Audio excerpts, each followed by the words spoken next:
Assalamualaikum warahmatullahi wabarakatuh. Salam Pramuka. Perkenalkan, nama saya Teguh Firmansyah dari Ambalan Ki Bagus Rangin. Di sini saya akan menjelaskan poin laksana tentang yaitu poin ke-1, poin A, poin BC. Nah, yang pertama 3 rukun sholat. Menurut Manjat Syafi'i, rukun sholat adalah unsur-unsur pokok yang harus ada agar sholat dianggap sah dan sahih. Tanpa salah satu rukun ini, sholat menjadi batal. Niat dilakukan dalam hati, dapat dilafazkan untuk mempertegas. Harus jelas jenis dan jumlah rakaat sholat yang akan dikerjakan. Berdiri tegak dilakukan selama membaca Al-Quran. Bagi yang mampu, bagi yang tidak mampu boleh duduk atau berbaring. Takbiratul Ihram, memulai sholat dengan mengangkat kedua tangan dan mengucapkan Allahu Akbar. Saat ini pula niat harus ada dalam hati. Yang keempat, membaca surat Al-Fatihah. Wajib dibaca dalam setiap rakaat disertai basmalah di awalnya. Sebelumnya boleh membaca doa iftitah, yaitu sunnah. Sesudahnya boleh membaca surat pendek lain. Terus yang kelima ada ruku.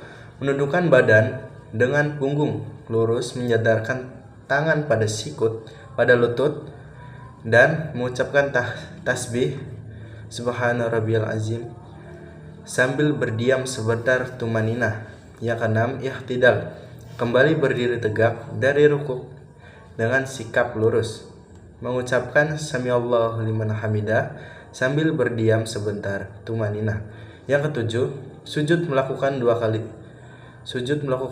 sujud dengan menyentuh 7 anggota badan ke tanah, dahi, hidung, kedua telapak tangan, kedua lutut, kedua ujung kaki, dan mengucapkan tasbih Subhana rabbiyal a'la sambil berdiam sebentar tumaninah pada setiap sujud. Yang ke-8, duduk di antara 2 sujud. Duduk setelah sujud pertama sebelum melakukan sujud kedua dengan sikap duduk yang benar dan berdiam sebentar tumaninah sambil membaca doa seperti Rabbighfirli warhamni. Yang ke-9, duduk tahiyat akhir.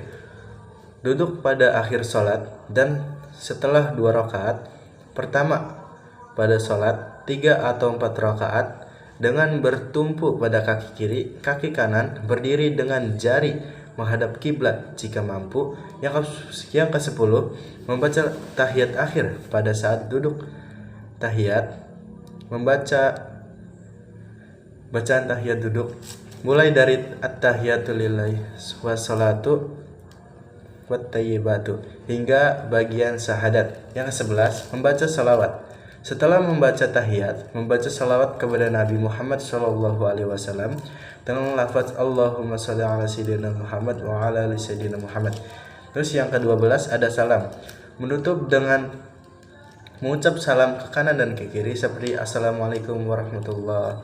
Yang ke-13 tertib, melaksanakan semua rukun sholat di atas sesuai dengan urutan yang telah ditentukan. Selanjutnya ada syarat sah sholat. Syarat sah sholat adalah kondisi yang harus dipenuhi sebelum memulai sholat agar sholatnya dapat diterima. Poin pentingnya adalah yang pertama, Islam, beragama Islam. Terus selanjutnya balik, sudah mencapai usia dewasa, berakal sehat, tidak dalam keadaan gila atau tidak sadarkan diri. Waktu sholat, melaksanakan pada waktu yang telah ditentukan, bersih dari hadas besar dan kecil, telah melakukan wudhu, tayamum atau mandi junub sesuai dengan kondisi, bersih dari najis, tubuh, pakaian, dan tempat sholat, bebas dari najis yang dapat membatalkan sholat, menutup aurat, menutup bagian tubuh yang wajib ditutupi sesuai dengan ajaran Islam. Yang ke-8, menghadapi kiblat. Menghadap kiblat, arah tubuh menghadap ke Ka'bah di Mekah. Rukun puasa. Rukun puasa adalah unsur utama yang harus dipenuhi agar puasa dianggap sah. Poin pentingnya yaitu adalah yang pertama ada niat. Berniat berpuasa pada malam hari sebelum memulai puasa atau pada pagi hari sebelum terbit fajar jika belum berniat malam sebelumnya. Menahan makan, minum, dan hubungan suami istri. Tidak melakukan aktivitas yang membatalkan puasa mulai dari terbit fajar hingga terbenamnya matahari. Menahan diri dari hal-hal yang membatalkan puasa seperti muntah secara disengaja, keluarnya darah haid atau nifas, dan tindakan lain yang telah ditentukan sebagai pembatal puasa. Selanjutnya ada syarat sah puasa. Syarat sah puasa adalah kondisi yang harus dipenuhi agar puasa dapat diterima. Poin pentingnya adalah Islam, beragama Islam, balik, sudah mencapai usia dewasa. Yang ketiga, berakal sehat, tidak dalam keadaan gila. Terus yang keempat, dalam wilayah yang melaksanakan puasa, seperti berada di wilayah yang merayakan bulan Ramadan atau menjalankan puasa wajib lainnya.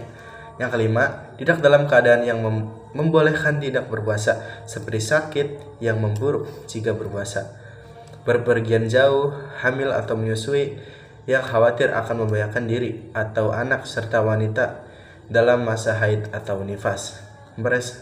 Mereka diwajibkan menghadiri puasa di lain hari. Yang keenam atau yang terakhir, mengetahui waktu puasa, mengetahui waktu terbit fajar dan terbenam matahari untuk menentukan batasan puasa.